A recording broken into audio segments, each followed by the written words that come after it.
Mark my words, my friends. The more we run into godlessness, the less free speech we will have. Hi, I'm Barak Lurie, and thanks for watching The Barak Lurie Show. I want to talk to you today about how godlessness destroys free speech. When you think of free speech, you think of the notion that you are entitled to say whatever you want. Your opinions are great so long as you don't use fighting words such as, go get him, let's kill him, or saying fire in a crowded theater, or defamation. If you say something that's false, it tends to injure somebody, and you prove it was done with malice if it's a public figure, or negligence for a non-public figure. And the other major exception to free speech is time, place, and manner restrictions. But that's it. When we think of free speech, you can say whatever you damn well please, but not necessarily in other democracy nations. Let me make it even more clear. When you land in America, your right to say whatever you please is sacrosanct. It's a holy thing. There is something very different about free speech over here. But across the pond, in Europe, and for that matter, across the Pacific, in New Zealand and Australia and many other democracies, free speech is not what you and I think of as free speech. In Australia, for example, a 28-year-old pregnant woman was arrested for complaining about the shutdowns and the COVID restrictions in 2020. This is a cause for concern, of course.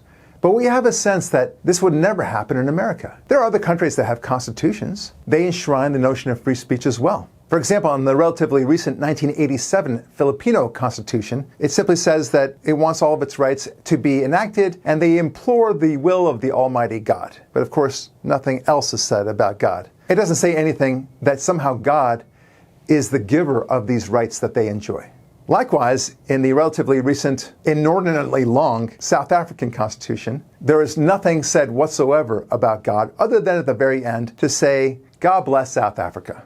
Likewise, in the European Union Constitution of 2004, there is utter silence when it comes to the church or God or religion of any kind, other than to say that it is conscious of the spiritual and moral heritage that somehow informed its constitution. Yeah, that's right. Powerful words. Other countries have free speech, but it seems so different.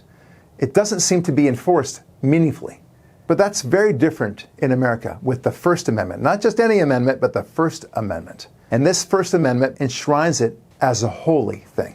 Your right to free speech, along with the other rights that are granted by the Constitution of the United States of America, are derived from God.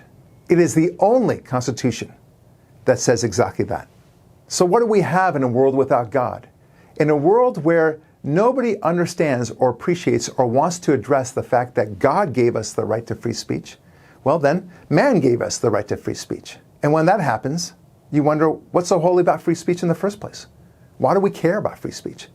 Free speech should give way to the interests of the state, of man, and otherwise. Free speech is not free. In Europe, Australia, New Zealand, even Canada, and many other so-called democracies throughout the world, it is being chipped away. And you'll see a lot of the people here in America who are godless, who feel that we shouldn't have any God in our system whatsoever, and certainly not in government, argue that somehow it's necessary to have this robust engagement of debate. It's not happening. Debate is not happening as much as it used to. And that's all because of godlessness. Mark my words, my friends. The more we run into godlessness, the less free speech we will have. I'm Barak Lurie. Don't forget to get Atheism Destroys, where we talk about this subject and so many others. It'll change your whole mindset about why we need God in the first place, why God is essential for everything that you value, whether that's free speech, marriage, relationships, or even courage. These things matter, and we can only have them if we have God in the picture. I'm Barak Lurie. Thanks for watching, and we'll talk with you next week.